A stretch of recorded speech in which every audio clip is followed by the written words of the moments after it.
Interview అన్నారు, ఇంత ఓపెన్లో కూర్చోబెట్టారు. చెప్పండి, నేను మీకు ఎందుకు జాబ్ ఇవ్వాలి? చదువుకున్నా కాబట్టి. ఏం చదువుకున్నారు?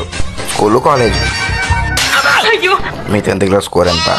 600కి 600 వస్తాయనుకున్నా, కానీ 200 వచ్చాయి. నా జాబ్ కన్ఫర్మా? నా పోస్ట్ సీఈఓనా? కాంపౌండర్. అది సీఈఓ కానీ పెద్ద పోస్టా? శాలరీ ఎంత?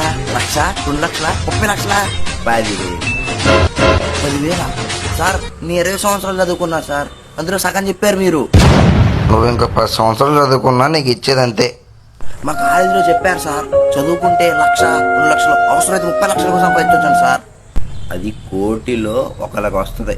మిగతా 99,99,999 మంది నీలాగే ఆ ఒక్క జాబ్ ఆశగా చూపించి పిల్లలకి చదువు తప్ప ఇంకేం నేర్పించట్లేదు.